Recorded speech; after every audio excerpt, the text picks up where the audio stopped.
to buy kenke. If you can't stand, you put a stone or rocks there to represent you in the evening to cook.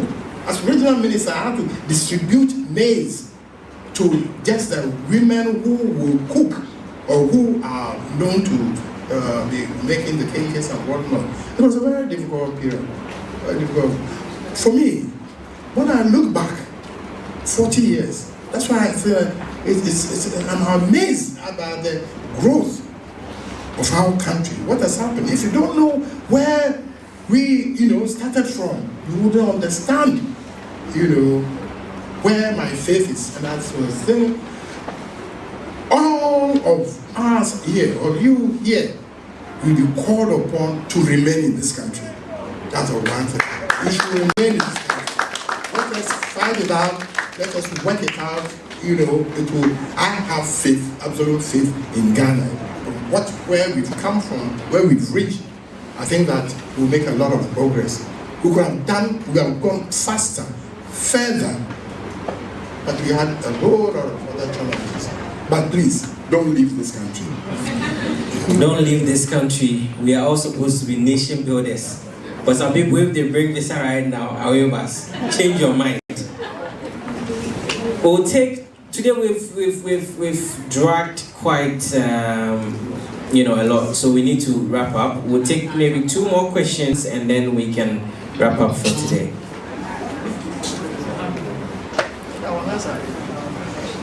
So between the two of you, choose who's gonna ask. All right, Nana, thank you for the opportunity. My question has to do with the justice delivery system, which is the regional tribunals that is coming. Ghanaians are very, very emotional, and we could see that in the just ended election, where most Ghanaians lost base with the New Patriotic Party because of the number of years they were in office. Now, looking at that scenario or that instance, you can realize that Ghanaians do not want anything to do with, if you mention NPP. If that is the case, and with this introduction of the new tribunal system, isn't that going to create an emotions when dealing with justice delivery system in Ghana?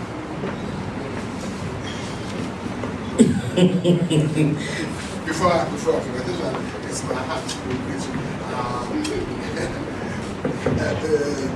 I think I should just simply say, from where I sit, that these two things have nothing to do with each other.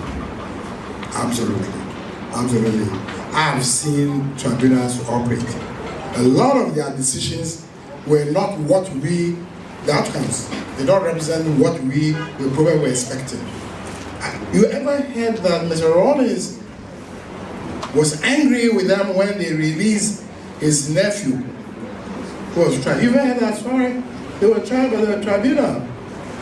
And Mr. Rollins, who brought the tribunal, said, no, I disagree with you. Because those people were independent. The tribunal was absolutely, when it comes to delivery of justice, for me, I've argued that IEA, with Justice Kluge. Everyone said, if you don't know how judges' minds operate, you will think that it's easily pliable. Hey, you can't say that you have a friend in a judge, Once his mind is made up. That is not to say that they are not human. They can also be influenced. But to say that the whole system, would necessarily be operated against the opposition party, no. That doesn't start, I told that the issue of the tribunal, how to introduce the administration of justice, bringing the ordinary people to administration of justice, it's the base of our constitution, so that justice emanates from the people. Consistently, the people are excluded. That's what I'm saying. Where are the people, where they justice we're talking about? Get me? But I'm saying, when you go to England and others, they participate actively as jurors and whatnot, and you know, they go to US and all that, they are, you know, justice of the peace, all those. No.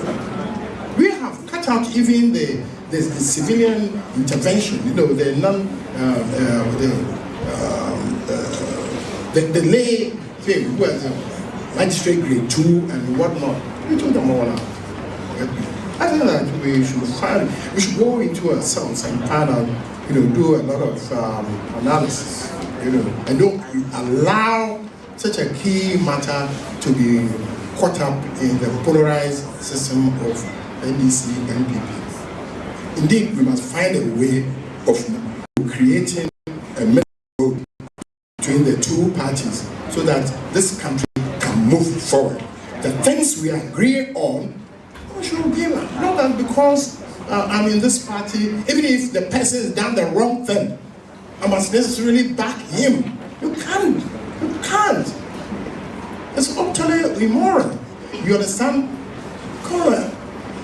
Do we have law? Otherwise, we must have a country ruled by law. See, so he's my party man or my countryman. The real will say, you know, he's my tribesman. So if he commits a crime, I close my eyes. So well, he's done it too, but it's my crime. No, the police, you should release him. But we know that if we look at the tribunal system, at a point in time, they decided that a lot of them with little or no knowledge about law, they took them off. And then the argument was that get somebody who has studied law, even if without practice, he can be a better judge than an ordinary man. We saw judgment sometimes, somebody goes to steal a goat, they say carry it around and all that. We saw all manner of bogus judgment. No, I said that you are mixing two things. You're mixing the events of largely of Civic June 4th. No, and I want us to look at it from this perspective, that you have a judge who has finished law school, but he has no knowledge in legal practice. But he's sitting as a judge, then ordinary, and then you have ordinary person being a judge. Which one works better and deliver justice to the ordinary man? No, it's a question of our philosophy, what has brought us here. That's our jurisprudence, that's our thought, what has created our constitution. We have a constitution. I think the basis of the constitution is that justice emanates from the people. It's as simple as that. And if the people don't have the capacity to handle that exercise, shouldn't we go for those who can do it? Did I tell you that 70% or more of issues, matters, which come up on a daily basis are handled by even our illiterate here. What's your answer to that? How do they handle them?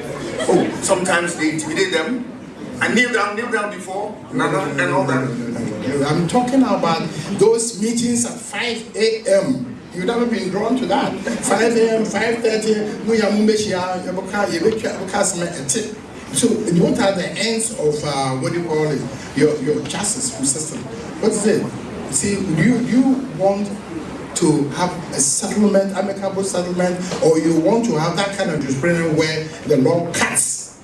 You see, you have, I don't know, I'm not straying, but we have a situation where the ends of justice, what do we want? You see, in one situation, after the case is finished, there's more animosity. That's why we have ADR. You have 10 towards my point. No. The ADR seeks to, what do you call it, imitate or absorb what we do, our people do outside to settle cases. But not all cases. Not to, they just adjudicate. You can say, look, judges have ended their judgment by saying that I know that you did this, but the law does not permit me to say convict or do something like that. So I set you off. I'm saying that there are judgments like that. And they are perfect law. It's perfect law. Anyway, we will continue our discussion. That's a good one. Yeah. I mean, there are those who say that the people who are scared of their tribunals are, if you don't have any wahala, why are you scared of their tribunals? Yeah, my question has to do with the Galamsey, the recent issue concerning the fight. What are we doing wrong that the PNDC era would not do now? Because it's like we are not gaining proper fight in terms of achieving what we want to achieve. The Galamsey still persists. And then I'm also interested in the Wontumi jail. People are saying that Wontumi has been jailed for 20 years and then it's serving as grounds, maybe wet grounds for future political endeavors to say witch hunting in terms of politics. Are we saying that critically Wontumi actually has been or supposed to be jailed or not? I just want a distinction from politics and that of law as a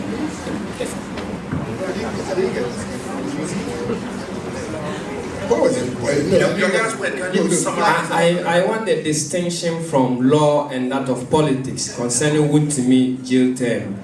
People are saying that Wontumi jail term is somehow opening gate for future political witch hunt in terms of we are going to use politics to be hunting the opponent to say NDC is in power, MPP will come, so we have to also do or retaliate that thing.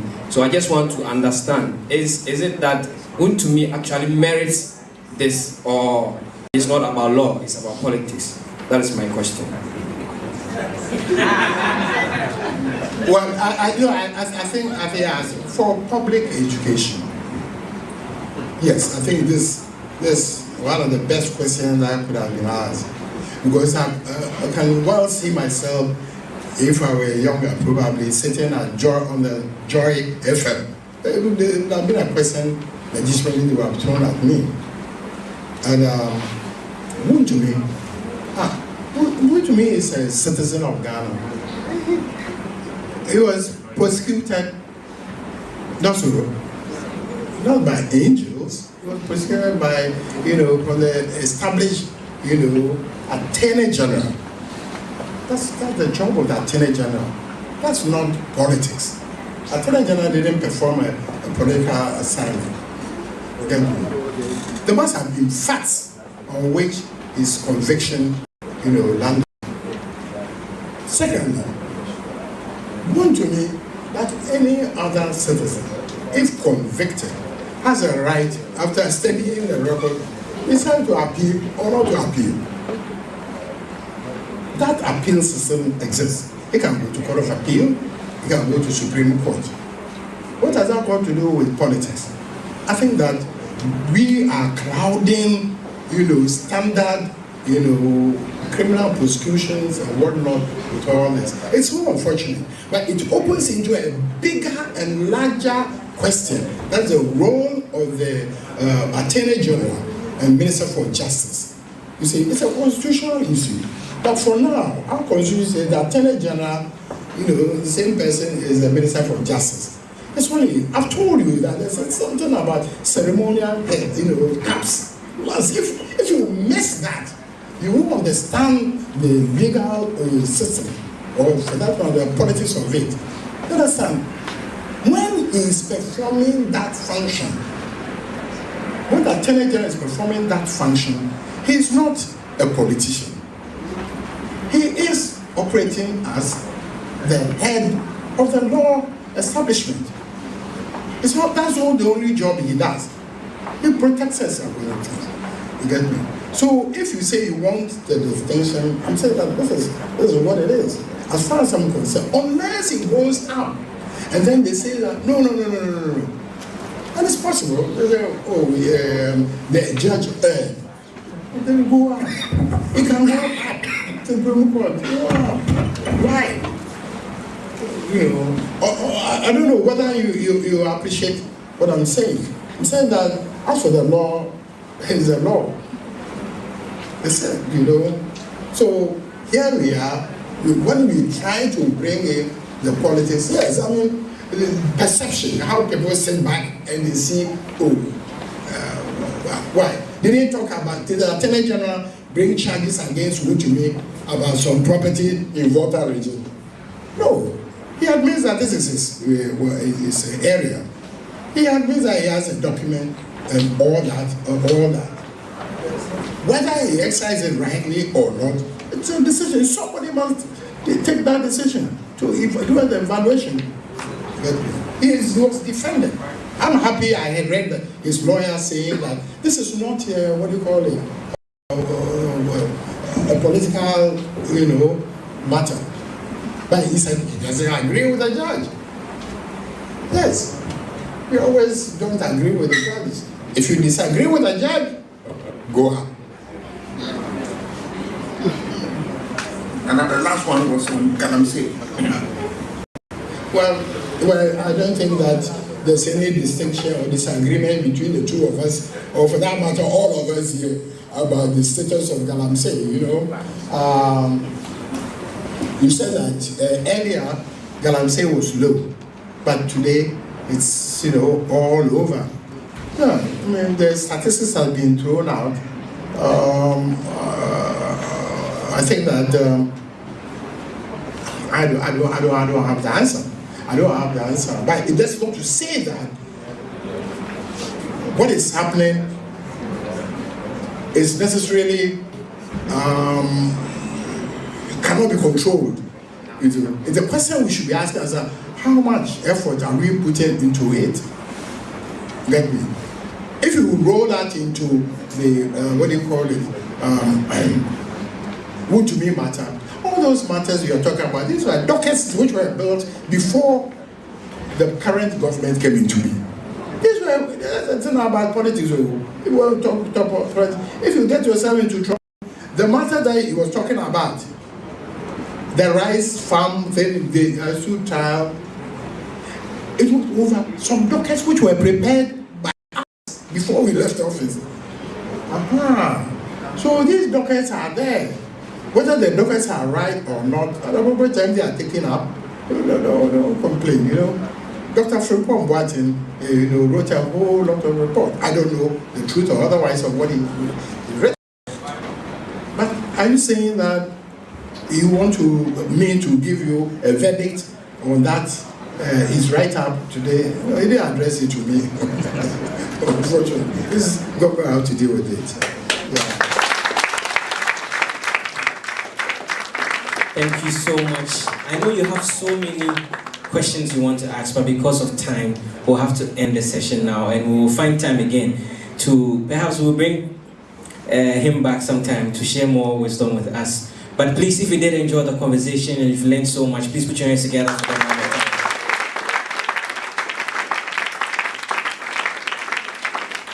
At this point, we'll take your very final comments. These are young students. Some would endeavor to work within public service, private service, and whatnot. What advice do you have for them? Well, I think that ahead of this question or this proposal, I did indicate that that if I were to meet students, particularly at this level, I would say stay in the country. The country needs you more than ever. Some of the best brains in this country leave. We are caught up in menial jobs. Yes, I can understand and all that. The problem is not going out. The problem is re-entry, resettling. It's such a difficult thing. You go out for 10 years and whatnot, and then your classmate is a district chief executive somewhere. Say, hey, how could I also be a district chief executive? Your classmate is, doing some business, all that. Stay in. We need every single one of you. We don't need any South African to tell us that go back to your country and go and develop it. And I'm very serious about it because of what I have seen. Come back and then There was a time where people had to leave the country because the country was almost soulless.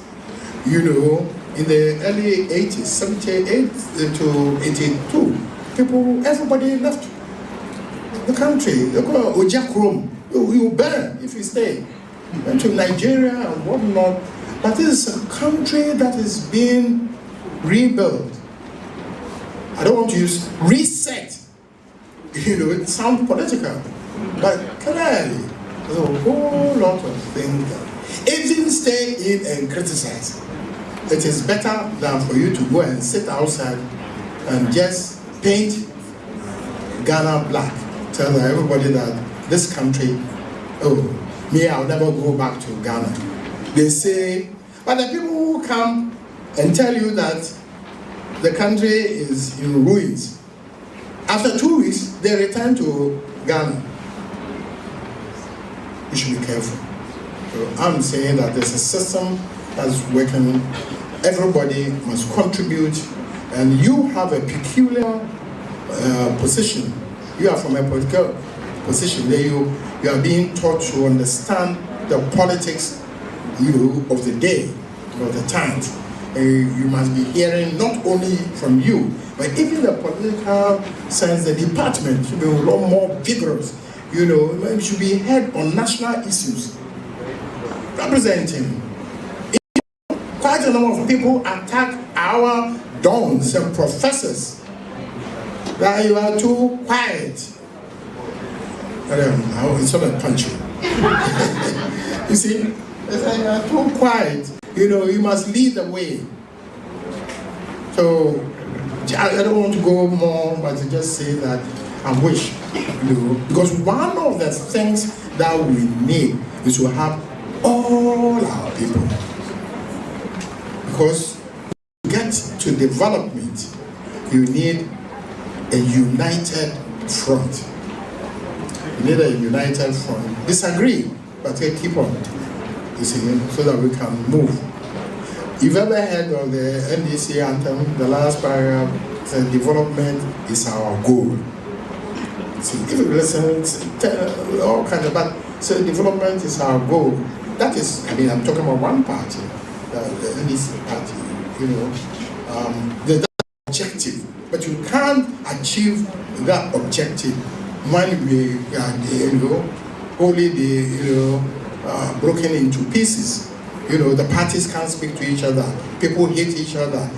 I'm afraid that even the systems set up for the systems of state will be engineered against or weaponized against their opponent. No. Let's have faith in the systems which have been bequeathed to us over the last 40 years. Thank you very much. Thank you so much. Doc, you have a message you want to pass to your student before we take a closer look? Please, for your information, I'm sure you've seen it on your platform. Tomorrow, Easter Conference Room at 10 o'clock. We are holding a roundtable discussion. The topic is xenophobic attacks in South Africa, implications for democracy and good governance. I want to see you there, and I look forward to seeing you. Thank you. Thank you so much. Honorable Nana, please, you may now resume your seat. Same as you, Doc. Please, thank you so much. Please put your hands together for them as they resume their seats. Nana Ato Dazi Esquire, thank you so much for the wisdom. Yes, please remain seated.